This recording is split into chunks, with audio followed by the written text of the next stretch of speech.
Tonight, we're joined by author Kenneth Rosen. He's here to talk about his book, Troubled, The Failed Promise of America's Behavioral Treatment Center. And I'm going to read you the Library Journal star review of the book.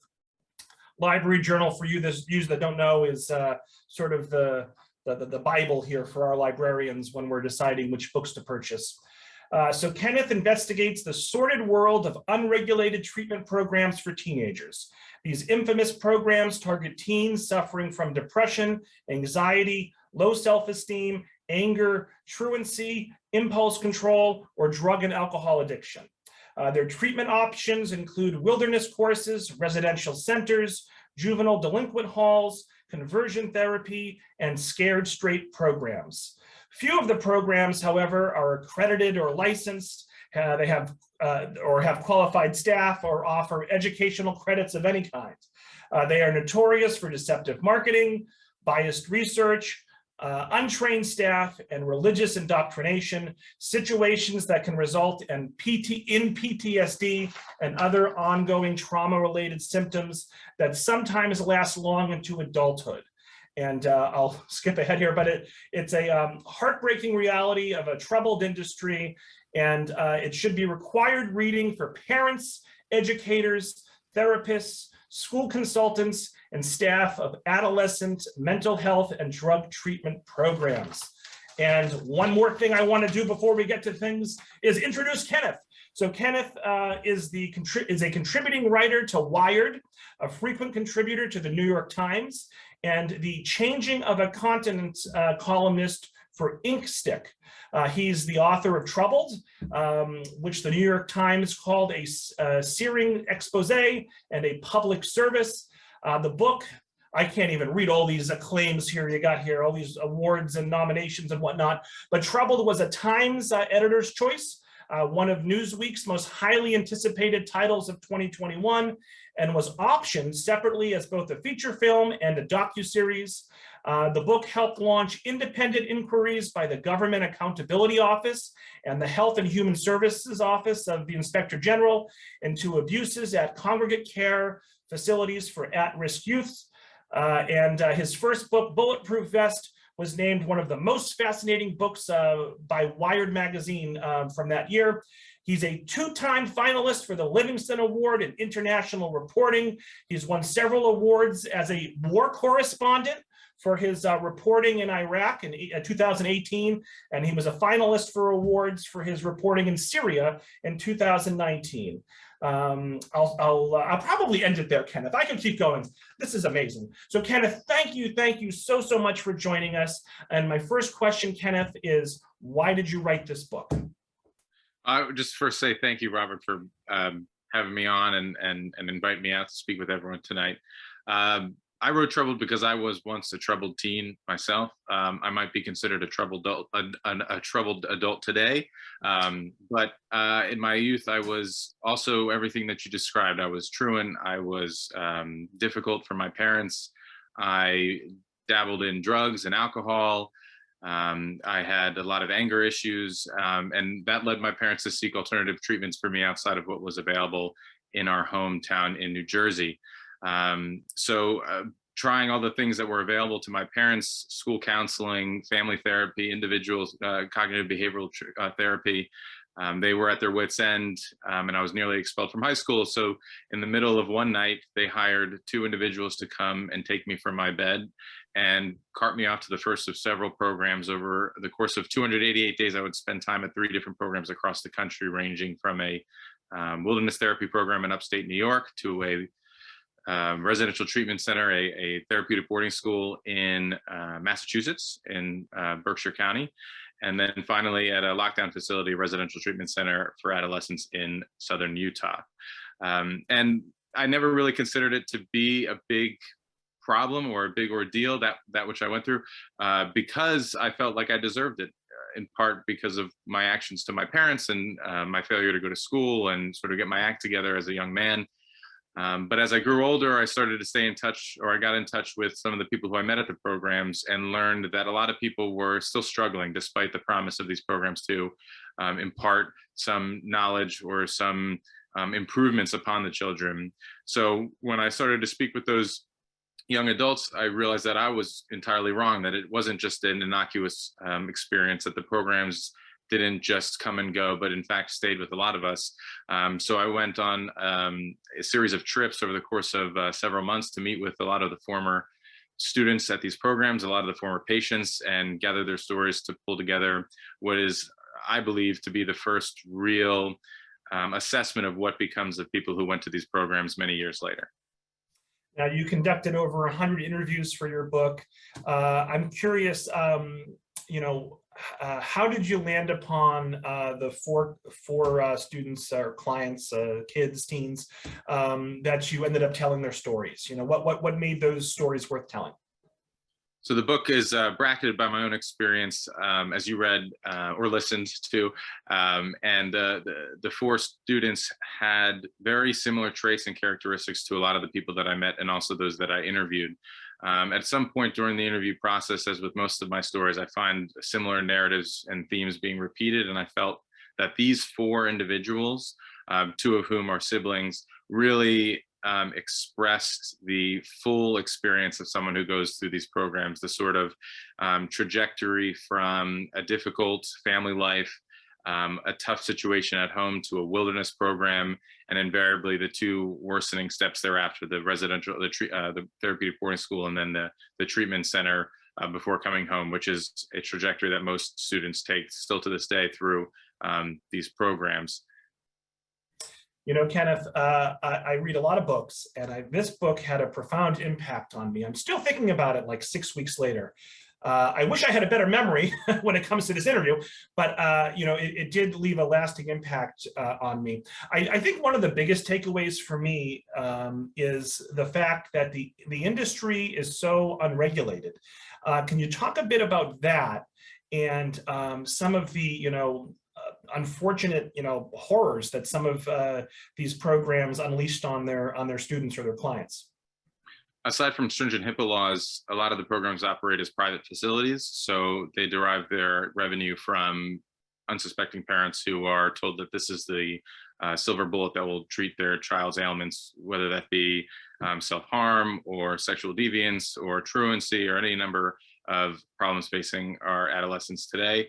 And so when they operate as a private entity, it's very difficult for state regulators to come in and just sort of poke around. One of the takeaways from the book, I hope, is that an increase in legislation and an increase in transparency around these programs will allow for more oversight and more bipartisan control over what these programs can offer children, and also who is allowed to operate the programs. One of the things that is not taken care of by the states are the vetting of the staff and faculty at many of the wilderness or residential programs. Many of them are fresh out of college or have only a high school diploma before they're entrusted with the care of many of these troubled kids. And I use troubled loosely here, of course, is the title of the book, but a lot of the children face many issues that I feel a lot of people face in their teenage years. And for them, they've just been either blessed or damned to a situation that is not fully vetted by either the state or their parents. And I guess before we get too much further, can we define some of the different behavioral programs? For example, and you highlight 3 or 4 of them in the book, but the wilderness program versus the I guess detention hall facility, all the different types of facilities and programs there are. Broadly. Yeah. So aside from the inpatient and outpatient programs that probably many of the viewers tonight are aware of, there are 3 very distinct types of programs within what has become known as the troubled teen industry. When children are faced with no other option, parents often are told that the best way forward is to a wilderness therapy program. These exist all around the country, in upstate New York, in the Carolinas, in Utah. There are some 100+ programs out in Utah alone. It's a very popular state for that. Idaho, Wyoming, places of vast wilderness. And the children are sent there so that they can separate themselves from whatever bad elements they were surrounding themselves with at home, and sort of hopefully regenerate that persona, that individuality that they had before they went off off base. But unfortunately, it's often prefaced by a group or two or a single transporter, what they call a transporter, people who come in the middle of the night to then take you. Only because parents are told that the children will likely run away or cause further self-harm to themselves if they're not taken in this manner. Of course, there's been research to prove that these types of transporting lead to further PTSD and further issues later down the line. But with that said, the children are brought to these programs and then taught different types of modalities as far as treatment goes. They're taught about CBT, they're taught about sort of reconnecting with the earth and themselves, focusing on the present here and now, a lot of these tropes from just sort of couch-based therapy. From there, they're told that if you complete this program, you'll be able to go home, that you'll be able to go back to your normal life, and it's only about 28 days to 60 days and everything will be fine. But parents are then on the back end being told that, look, to further the treatment, they'll need to continue their journey down this road, and that is usually followed up by a therapeutic boarding school. Therapeutic boarding schools can look very much like any boarding school, except there's a therapeutic component, right? So just like in wilderness, you're visited by a therapist maybe once or twice a week. Other than that, you're doing group therapy sessions and living far from home. Oftentimes, and this is the case with several characters in the book, they don't fit in the boarding school. They are disruptive and aren't showing any true change, as they'd say, and are sent back to wilderness only to find themselves at a worse facility afterwards, what they refer to as lockdown facilities or residential treatment centers. Those have much more stringent rules. Sometimes they're governed by the ability of staff to subdue the children with restraints or medicate them to the point of compliance. And those are also in varied places around the country. Some are in Utah, some are in Wyoming. There was one I was working on about in Wyoming, Nebraska. And that's generally seen as sort of the last step in this process, in large part because by then the teens have aged out of it. By 18, they can sign themselves out and either come home or go off on their own. So it's sort of a last-ditch effort to get children the help they need, but it's also an industry which feeds into itself. And I've always argued that if wilderness was so effective and so necessary, why then would you need further treatment? That's a great point. And you also in the book expose the accreditation agency that oversees some of these institutions. I think you said that there was roughly 190 institutions that were accredited, but when you actually contacted the accreditation agency, it almost seemed phony, that there was no teeth, and essentially it sounded like all they did was hold a conference once a year. Can you talk about the accreditation of these these organizations, or maybe lack thereof? Yeah, there's several organizations that claim to accredit the programs. Two of them are the National Association for Therapeutic Programs in Schools, NATSAP, and the Outdoor Behavioral Council, which oversees the wilderness component. They don't really do their own vetting. They don't visit the programs as they should. They don't really keep in touch with the program directors and know exactly how they're fulfilling the needs of the children. They merely, as you noted, hold conferences and join together in a sort of marriage of convenience, insofar as one promoting the other and also working on developing academic papers that suggest these programs are effective. When I did speak with the head of NATSAP, the director of NATSAP, she had said that they were mostly known for their conferences, despite many programs having badges on their website saying that they are accredited by NATSAP. And we did a really interesting interview on NPR's A1A, in which she and I and Paris Hilton sort of dueled out the different facets of this organization and whether or not it's doing its job. And another thing was the high school credits, educational credits. I guess some of these institutions were giving out fake diplomas, trying to pass them off as high school diplomas. Can you touch briefly on that as well? Right. A lot of parents choose the therapeutic boarding school route because they're told that their grades will matriculate into either a high school diploma or back to their their high school where they're from. In one instance, the Elan School in upstate New York had proffered fake diplomas for many years and was shut down by the state attorney general. And this isn't common, but it's not the same type or level of education that you'd receive from a state school, a state high school, a public high school, or even a private high school. I remember doing work at one of the programs, and it was just a matter of filling in a bunch of bubbles. Someone checked it off, and I would pass my sophomore year, and then I'd get a binder for my junior year. So it was less rigorous than parents believed it to be. I still believe it to be. This goes back to the accreditation process and the need for oversight, because a lot of these programs are given carte blanche to do whatever they want without really being under a microscope.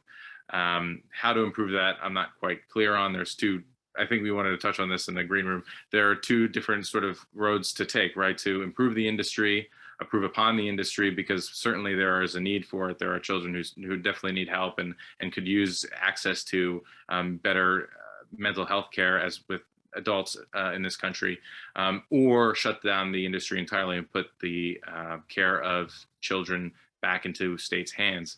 As far as improving the industry goes, I think there are several bills, one of which is helmed by Senator Adam Schiff, which might offer some federal flooring, a federal level of oversight into the programs that could then engender upon the states, separate states, their own methodology to incorporate investigative bodies or oversight bureaus. But a lot of the children who went to these programs, the clients have opted to call for the end of these programs.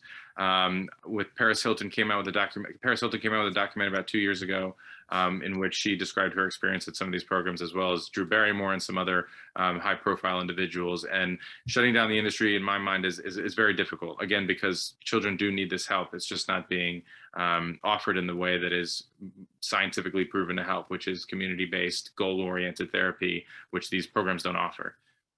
Well, and I was going to get to that, but so in addition to them being unregulated, I think that in many cases you show that the results are at the very least unproven. I guess could you touch on that? It must have been very difficult for you to sort of track down so many of these clients and sort of follow up with them and get their experiences. I know that you mentioned that there were Facebook groups that some of the schools, graduates have. But that must have been tricky. So, how are you able to show, whether or not the treatment that these teens received worked or didn't work? That must have been awfully difficult for you. In one instance, we could talk about the transportation process, right? There's been recent research conducted out of Australia and I think Canada that suggests that being taken in the middle of the night is more traumatizing than the programs are able to treat. And so just by showing the juxtaposition of the handling of a child in such a drastic way and putting them into a program where the staff are insufficiently trained to care for such a patient, there's no way in my mind that you can prove this to be a successful modality when you are treating children for drug abuse, for instance, at a program after they were kidnapped in the middle of the night, and ignoring that entire process, that entire experience of that individual. They become the identified patient when in fact it was either the parents or this one event that was led to by the parents. In another situation, you can say that the congregate care model, in which you bring several patients who are suffering from video game addiction, drug addiction, alcohol addiction, they've had trauma from early childhood sexual abuse, from neglect, from foster care systems, are then told to sit in a room and work on their problems together, is, again, scientifically proven not to work. You can't treat everyone with a broad paintbrush. You have to really home in on what they need, and they're not doing that. To further that point, when you have a therapy session at these programs, it's once a week. everyone else that you're interacting with is ill qualified to handle the sort of problems that these children have. You can do a quick Google search to look for the job postings for some of these programs. If you were to reverse engineer a Google search today, you can find that the qualifications for these programs are very little. And so while they do offer therapy by licensed therapists, that happens very regularly. And when they're not offered therapy, those patients are then subjected to 9, 10, 12, 8, 7, 17 hours a day with people who are not licensed therapists. And therein lies an even greater problem. So again, community-based therapy has seemed to be, and proves to be, a more effective treatment, especially when you're taking them out of the family unit, which is supposed to be that binding agent that holds a youth together. And so I think one of the reasons I asked that last question was that in the book you talk about how some of the former students successfully sue some of the schools. Some of the schools go bankrupt, although they claim it's not because of the lawsuits, but it's because of something else or whatnot, low enrollment or something. But then you also make the point to say that it's difficult for some of these students to be successful in their lawsuits because it's difficult to show, quantify the damages that resulted from their quote unquote education there. So could you talk a bit about that, about the lawsuit angle and how it's difficult for some of these students? It's really hard to qualify or quantify emotional abuse, right? It's very much hearsay on either side. And parents are conditioned by the programs to know that, or to believe that anything that the children say to them, whether it be in letters or in phone calls, is manipulation tactics, whether it be, I'm being abused, or they're hurting me, or I'm not being fed enough. All of the parents are told to believe that this is just a technique used by every kid to try and get out of these programs. So from the very outset, the children are sort of damned to not be believed. But then later, when they do find support in order to launch a lawsuit, when they are successful, it's just a settlement. We don't have any documents from those hearings. We don't have any documents of the settlements. We don't know what went on. So the insights that could be brought from successful lawsuits, that which could bring forth further investigations and broader books than my own, are very limited. But there are several lawsuits going on now that are taking different tactics and different approaches, looking at the human trafficking angle, saying that if a child is being trafficked out of state, it's breaking several laws, and I feel like those might be more successful. But these types of lawsuits have been going on for decades. Back in the early 90s, magazines were writing stories about children who were dying in wilderness programs, or who were being malnourished in wilderness programs. So I've always taken a very jaded stance on this, and sort of known that it's a very long road to improving the programs, and that further lawsuits will only help to keep the story alive. If they're brought and continue to be brought. So I guess let's talk about the 4 protagonists in your book. Well, let me back up and say, I love the way you designed your book. You throw a lot of facts and figures and research and studies. And you talk about, you briefly sort of talk about your own experiences. And let me just say that I'm glad you're with us today, and I'm glad you were able to write these books, and you're doing what you're doing now. But then you also sort of turned it into 3 stories, and we follow these characters throughout the book. And I loved at the end where you actually tell us what happened to them after they graduated. That was very powerful. But why don't we why don't we start backwards? We'll start with the 2 brothers. Can you tell us a little bit about them and why you included them in the story?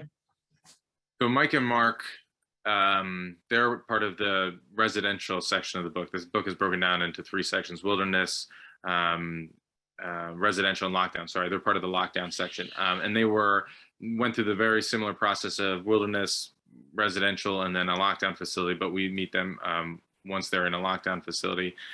Their story was really unique in that both the brothers were sent away to similar programs, and then at one point the same program, for very similar reasons. What became of them later is very representative of what becomes of those who went to the programs for drug addiction. This sort of disassociation from family, a difficulty finding any real sustained work, difficult financial issues. Also with relationships, they have a hard time trusting people, and one of the brothers ends up, I don't think I'm spoiling anything, one's up joining a gang and running with them for a while, only to now try and turn his life around. But the thing I won't spoil is when I go and meet him, sort of how he's acting and what he says versus what he's actually doing. A lot of that, in fact, was what was most surprising to me, is how many of the people I interviewed, the former clients, weren't aware of the issues they still struggled with, nor were they really aware that likely those struggles began at these programs. And that carries through the narratives of these other, the two other people who were in the book, Avery and Hazel. Yeah, and I did get the point of the book, but one thing that stood out to me was when they were both in the same facility, one of the rules were that they couldn't acknowledge one another. I can't imagine being, side by side with my brother, but I'm not supposed to talk to him or even look at him. That just blew my mind. So many things. Folks, when you read this book, your jaw is going to be open. Every other page, there's some sort of revelation that's going to you're going to be shaking your head quite a bit. So then let's move, in the interest of time, we'll just kind of hit these characters one by one. So let's move on to sort of the start of the book and the wilderness program, the girl that went through and had that experience. Could you talk briefly about her story? Sure. Avery was raised in New Jersey and was raised by her grandmother, and was the child of a heroin addict and a drug dealer. So she had already sort of had a really rough upbringing and saw a lot of difficult things to the effect of being with her mother as a baby when her mother was passed out behind the wheel of a car. And I mention that because it's one of the storylines that seems to go unappreciated in the treatment of the children, that the trauma must have been just them being haywired later in high school or being deviant for just deviance sake. But there's a lot of underlying trauma that was never addressed. So she ended up going to wilderness program and then a residential treatment therapeutic boarding school, and then a further facility after that. The interesting thing about her story is that she ends up coming back to the program many years later, the wilderness program, in order to teach at that program, in order to be an instructor at that program, only to give us readers and myself as the journalist a really keen insight into how these instructors are taught, sort of their thinking about the children and why some of the problems arise when they're entrusted with caring for the children in those wilderness programs. But it takes you all the way through upstate New York and through a cold winter and sort of all the weird, like you noted, not being able to talk to your brother, but all these weird things that break a person down at these programs, but are never made to build them back up again. Yeah, that wilderness program in particular, I don't understand that. I don't understand the thought process behind much of that at all. And as you said, really, and again, I'm not qualified to say one way or the other, but in my opinion, really not addressing the underlying issues. Building a trap and making, I don't know how those two things go together, but anyway.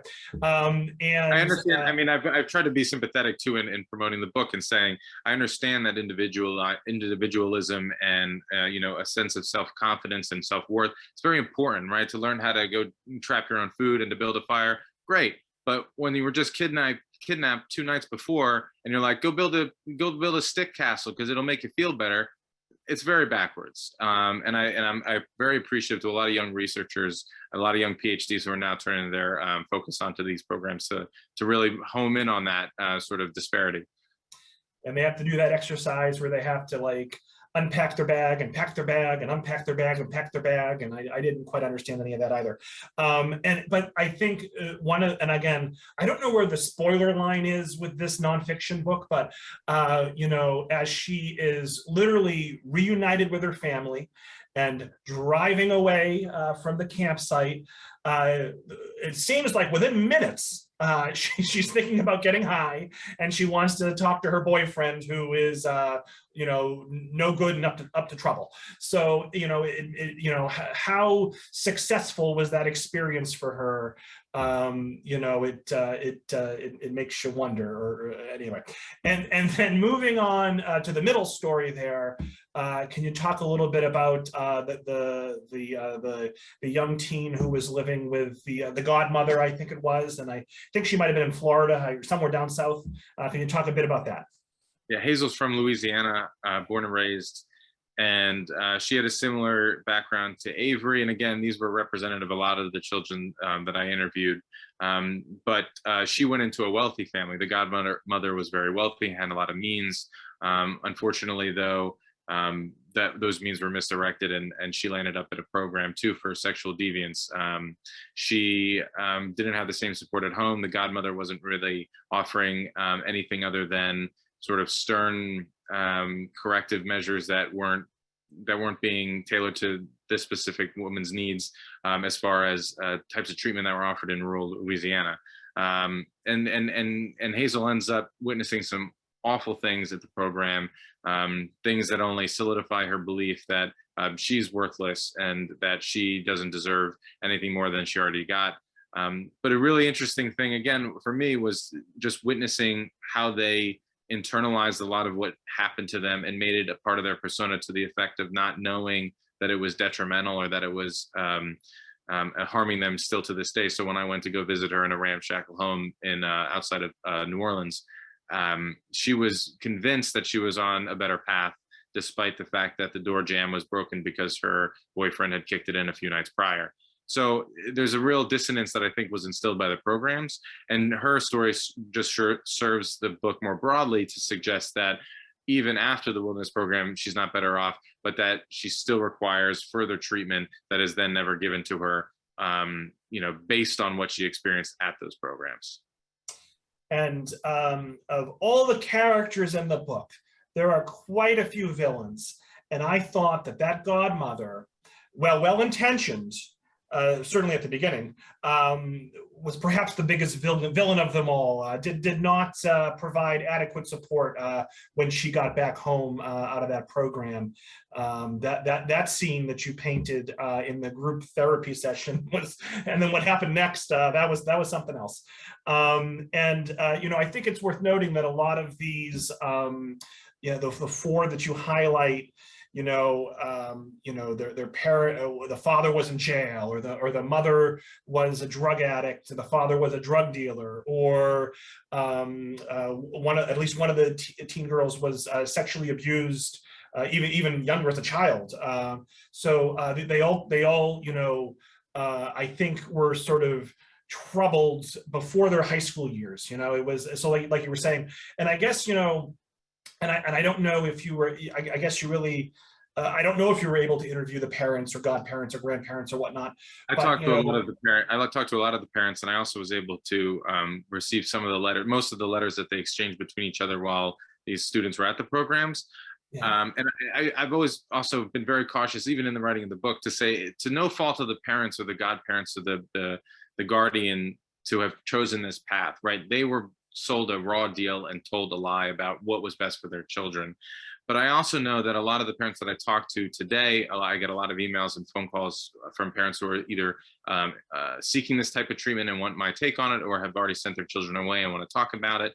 That sometimes the fabric of the family, like I noted earlier, the fabric of the family comes unstitched, and it oftentimes becomes the child who is the identified patient rather than their situation.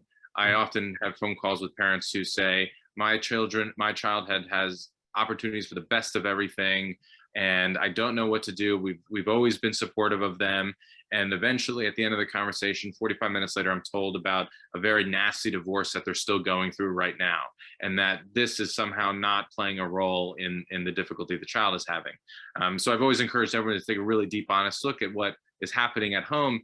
And if it gets to a point where it's this bad, then maybe there wasn't enough presence in the house to begin with, and that really needs to be reworked before a child either comes home, if they're away now, or before they're sent away, to give that sort of family a second chance. By the way, in the first like few pages of the book, you mention how a person's brain isn't like fully. I'm gonna get this wrong, I think, but you'll correct me. The person's brain isn't like fully formed until they're like 25 or something, and I think we can kind of expect teenagers to make bad and rash decisions. But I guess, can you talk to that point and, sort of, at what, at what point should, I guess what's normal and what's not normal? I think that's something that came up where like several of the folks that you spotlighted, the kids were saying that, what they were doing is just normal teenage behavior and their friends do the same thing, and why are they being punished? Why are they being sent away? Whereas their friends and teens are just, their friends are just going on and living their lives. So can you touch on that? Hopefully you know what I'm trying to say, but. Yeah, that's actually a Supreme Court ruling with respect to sentencing juveniles to the death penalty. Insofar as the brain developing around 24 and 29, fully developing, that everything stops changing. And that, for me, that was my aha moment when I turned that age and somehow everything started to make sense, and longevity and purpose and all these things came into play for me. It's oftentimes seen as what children do. People try drugs, they try alcohol, but some people do take it too far. And I think those children did need the help. Like I said, some do need help, some don't. But the underlying issues that lead those children to even further those activities is something that goes unaddressed.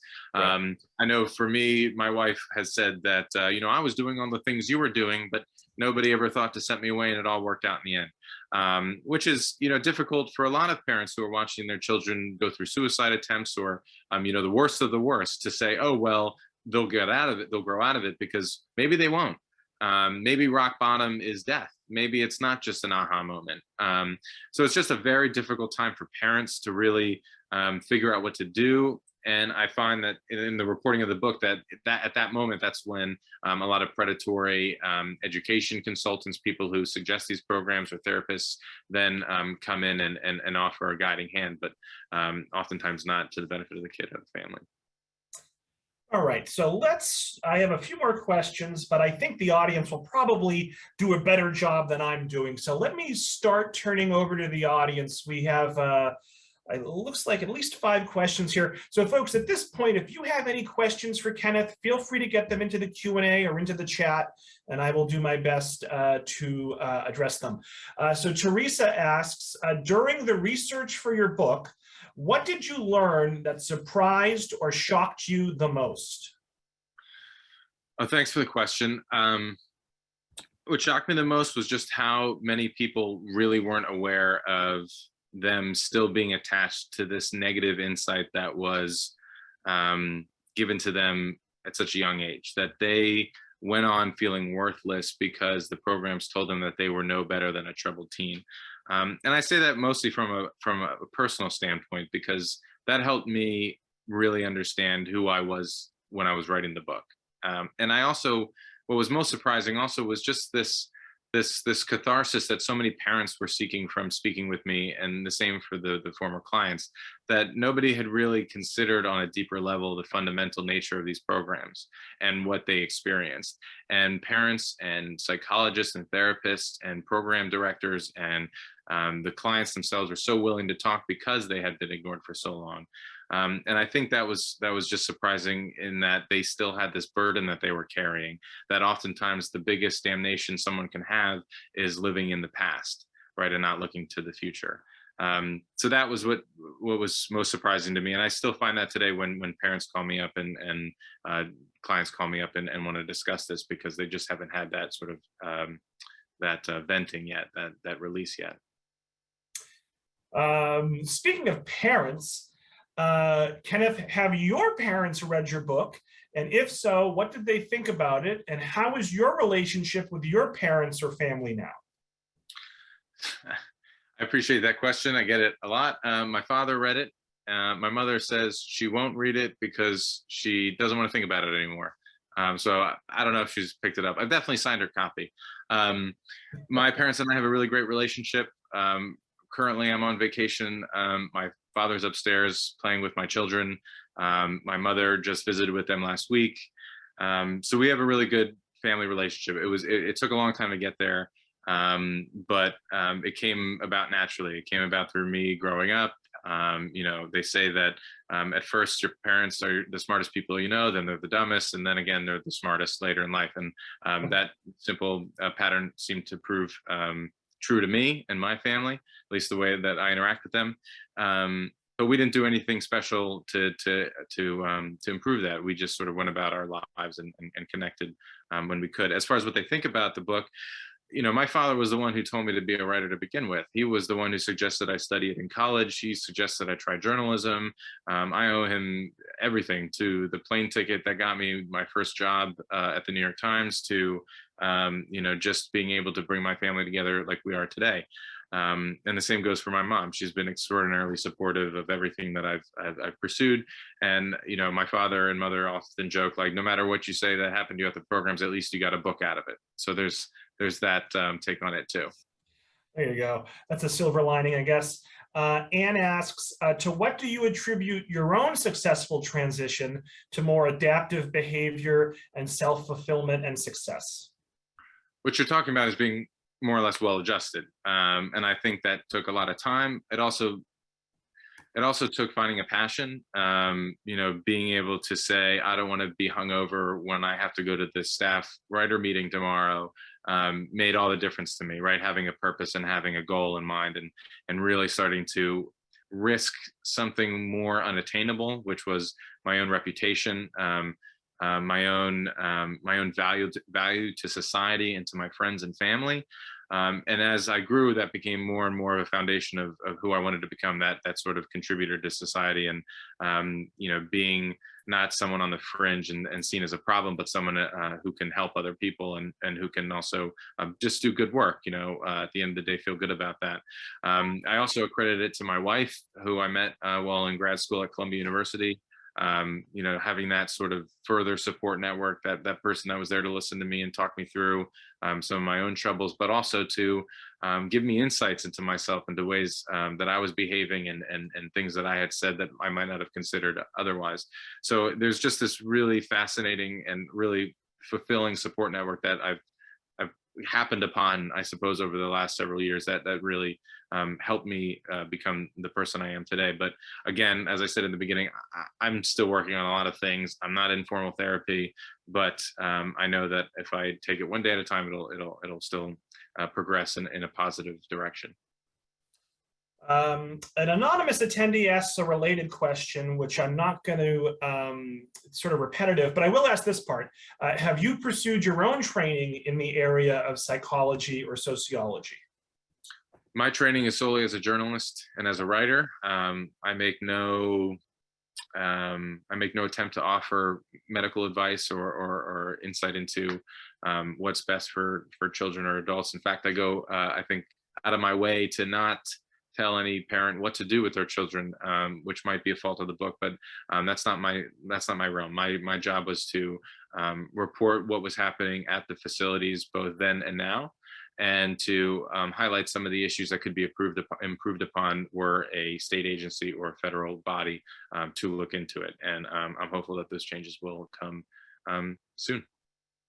A couple of questions regarding parents.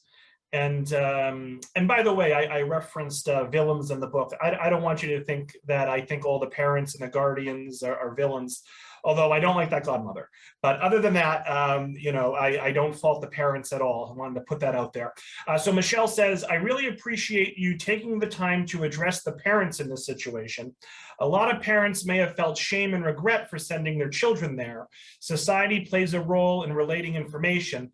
How could have parents done things differently with the options they had? Well, of course, it depends on what options they had.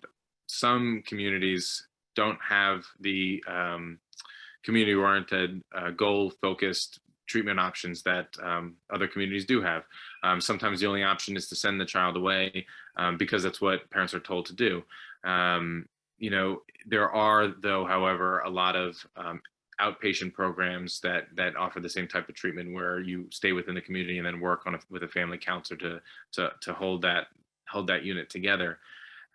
It seemed to me that the overwhelming sense of an impending doom for that child really drove a lot of the decision making within a family that's facing a crisis. Um, but oftentimes, if again the parent can separate what they're going through with what the child goes through is going through, it seems like some of the choices might be more obvious. And I say that because I'm thinking about the parent who was going through the really nasty divorce and saying that you were spending a lot of time in court, but maybe you just needed to spend more time at home. And of course, that might be a reductive way of looking at it and saying, well, you just need to spend more time with your kids. But isn't the option, the alternative to send your kid to wilderness the same as taking your kid camping for 5 days and re-establishing that sense of connectivity to nature and family? Some of these things almost seem self-evident when you talk about it in sort of generalizations, in things that you know to be beneficial, but for some sort of structured desire, whether it be the kid needs to go to high school and needs to get a high school diploma, but there being GEDs and outdoor education programs that aren't therapeutic, but that also offer high school credits and college credits. There's just a lot of options today, and I've found that it's very hard, even for me, to really understand what my children are going through, even though I feel like I can relate to having been there at that time. The world is just changing too fast. And it's hard to say that, well, if they just stick through it, or they just finish high school, or they just go to therapy, everything will be all right. Same with deciding on a program. Oh, if we just go to a program, it'll be fixed. It's just not, stagnant as far as what treatment options are. It's more kinetic, and things need to change and be developed as the child needs it. Now, obviously, your book focuses on sort of the negative aspect of things, and rightfully so. We do have a question, though. Did you ever see any successes? My son had to go to one of these facilities to protect him legally, as he was a danger to his brothers. So did you come across any success stories, Kenneth? There are often success stories sent to my inbox. And they generally come from parents whose children are in the programs or recently graduated from the programs. And I've always wondered why the children weren't messaging me. It's a success story until it's not. If a longevity study focuses on 6 months post-program, oftentimes what you'll find is that the child is much better off because they're scared of being sent away. That's why it was important to impress upon the readers of this book that this was the first time that a 10-year look at how people ended up was being done. They don't do longevity studies maybe beyond 2 years. And those studies are always glowing. I just know that I know that it's tough, and I know that sometimes it's out of the parents' hands. But again, if it's better for the family, then it's better for the family. It's a tough nut to crack. Are there success stories? How are we defining success? Are we defining success as the child no longer does drugs but is not gainfully employed? Are we defining success as a high school diploma but no desire to go to college? Are we defining success as never going back to a program again, but wanting to stay at home because they can't connect with people because they fear they'll be ratted out or can't trust anyone? I don't know what success looks like. Am I successful? By some measures, yeah. Am I unsuccessful in a lot of other measures? Sure. So it's just tough to say what a success story was. But every time anyone ever told me that they were like 100% better after the programs, it just seemed to me that there wasn't enough time between when they went to the programs and now, or they were hiding something that they weren't really aware of yet and still needed further insight into who they were and why they were feeling that way before they came to some gleaning notion that, maybe I'm not better off. Maybe I am messed up in a couple ways. And sometimes that comes to fore when they're older and they're trying to have romantic relationships. They're, having a difficult time, and the partner always seems to have a problem. And why do they always have a problem? And I can't find anyone right. And the answer is always someone else and never themselves, right? And this is a sort of insight that takes years and years of therapy or years of just working on it internally to figure out. So I know that's not a great answer, but it's what I got. Sorry. No, that's fine. Related question, aside from the, well, if nothing else, your book was a success, by the way, and it's going to lead to change, hopefully. But an anonymous attendee asks, do you feel you got any benefits from the programs that were forced on you? It's a good question. I think maybe my insight into my own individuality and my own sort of place in society and in a hierarchy was fermented a little bit more. I mean, I knew that I was a leader, or I had leadership qualities, but I wasn't necessarily a leader in the sense of, you know, like group mentality or group think. I was better as an individual leader, like so someone consider an entrepreneur. That type of approach to life benefited me when I understood that I was not someone who was going to go work 9 to 5, and I needed to follow a script and then go to college and then do this and then do that, but I needed to make my own way. Understanding myself more is what I took away. Being able to reckon with who I was as a teenager versus who I knew I could be was beneficial. But honestly, I can't really think of any fundamental skills that I took with me. Maybe rock climbing from one of the easier programs, or starting a fire with a bow drill, as far as like hard skills go. That's about it. You know, and a lot of the relationships that I had from those programs that I carried on into adulthood were very toxic too. And I found that with a lot of the former clients who stayed in touch with people from these programs ended up just going back into a lot of what they were doing previously, in large part because they just stayed with people who they met at the programs. So those hard skills or soft skills that they might have gleaned were then quickly vaporized after they left the programs.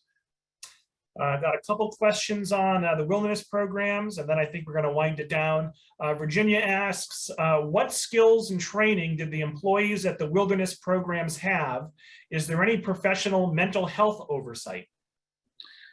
So the programs that I looked into, a lot of the counselors or instructors had several, maybe 2 or 3 weeks of survival training, sort of orientation into how to handle children, who, you know, whether or not they're getting out of hand, who to call, where to take them in the woods, how to start a fire, when to start the fire, what to do if it rains, what to do if there's a thunderstorm coming, maybe basic first aid. But none of them really had any clinical experience other than the therapists who visited once a week. Which you would mostly see were people who really enjoyed the outdoors, people who would normally just want to be hiking or fishing or kayaking, real outdoorsy people. Now, that isn't to say that there are programs with young men and women who studied outdoor behavioral leadership at, I think there's a program in New Hampshire who have degrees in this type of program, not the type of therapy, but in types of outdoor guiding, right? Normally the types of training that would go to someone who's going to take a group out fishing for the weekend or camping for the weekend or hiking for the weekend, not for handling unruly children who need serious help. Let's go with Mackenzie's question, because she asked it a couple times. What are your thoughts on students being referred to these types of programs through their public school systems, such as stipulations in their IEPs, their individualized education plans, where a student should receive education at a residential program or school? This must be from, I think she must be from Illinois, because the only ever time I've heard IEP is from Illinois. If I'm wrong, correct me. Well, actually, Kenneth, no, IEP is a thing in Massachusetts. Okay, excellent. So the IEP being sent to the programs through the state school or a public high school is an issue, at least in Illinois. This is why I bring it up. Is an issue in Illinois because the state pays for the programs themselves, for the kid to go to these programs, because they're not receiving the help and care they need thank you, Michelle, at the program, at the public high school in the state, in Illinois. And so that then the state is charged with paying for these programs that are ineffective or not evidence-based treatment programs. What do I think about the students? I don't know the students. So I don't know what to think of them on a personal basis. But what I do know is that there's a lack of education between maybe the school therapist or the or the head of the school and the parents and the education consultants and the programs to fully disseminate the options available to children. Oftentimes you'll lean toward where the parents can get funding for the programs because they are expensive. I note that in some instances they're as expensive as Ivy League educations. So oftentimes those choices are driven by both bad information and also what financial opportunities are available. And I could go into a whole spiel about how I think about the inadequacy of the American healthcare system and the mental health care opportunities available to children, but that's a different scope. So that's my answer, sorry. Yeah, and just to clarify, Patty in the chat says, I do not think any Massachusetts teacher or counselor could recommend this. And you could recommend anything. I think that is accurate. But you could recommend anything to anyone. At the end of the day, it's a private facility, and oftentimes they're not in the state's care, that they're in the parents' care, who then sign away the guardianship to these programs. So if a parent decides, based on a recommendation from a parent who thought it was beneficial, sure. I mean, it's not written in stone. The teachers can suggest anything. But that's wherein lies the problem, is that they're not maybe educated on the opportunities that are in the state, that are available to families, that are nearby, that parents can come and visit at. Right. Okay. Well, this is something I obviously am ignorant of. I don't have a child on an IEP. Okay, so we've hit 8 o'clock. So folks, why don't you in the chat let Kenneth know how much you enjoyed tonight's presentation. He really carried it with wonderful answers. I'll read a couple of comments. If I could just interject real Sure. quick, Rob. For anyone that didn't want to post a question in the chat or felt a little bit nervous about posting in a public forum, please Sure. feel free to email me directly. I'm always open to having chats with parents or educators about the book or about anything that I might be able to help them with. You can go to my website, kennethrrosen.com. It's just a place where you could find my email and then reach out to me there. I'm happy to address anything that wasn't touched on tonight. Yeah, thanks, Kenneth. That's important. I appreciate you taking the time to do that. Anonymous attendee says, thanks for sharing. I hope that your book will shine a spotlight for change in the programs. Mary says, fascinating session. Looking forward to reading the book. Teresa says, great interview. Glad you are shedding light on this. Joy, appreciate your time and thoughtfulness. Kathleen said this was a real eye-opener. Gerard says this was very informative. Claire felt it was a wonderful program. Virginia says very enlightening. Patty says great talk. I think you get the idea, Kenneth. So wonderful job, Kenneth. I have a feeling, folks, that this isn't the last we're going to hear of Kenneth. I think he's going to make real change, and it started with the book that he wrote here. So thank you for shining a spotlight on this very troubled industry. And folks, look for that email from me tomorrow with a link to a feedback survey, link to a recording, information about other upcoming virtual author visits. And one thing that's really neat is as part of, Kenneth didn't want any money for this. What Kenneth wanted is for some of the libraries to purchase copies of his book and make them available to you. So we'll certainly be doing that, mostly in the form of book club kits. But every library who partnered with Tewksbury tonight will be adding, at least 3 or 4 copies of the book to their shelves. So you can look for that in the next, hopefully 2 to 4 weeks. But anyway, Kenneth, any last words? You mentioned your website. Anything else you want to mention before we wrap up? Nope, I really appreciate everyone who came out. All right. Well, Kenneth, go back upstairs to or downstairs to your children, and hopefully your father's doing a good enough job there for you. But thank you so much, and I hope you enjoy the rest of your evening. Thanks all. Bye. Thanks, Rob. Bye-bye. Have a good one.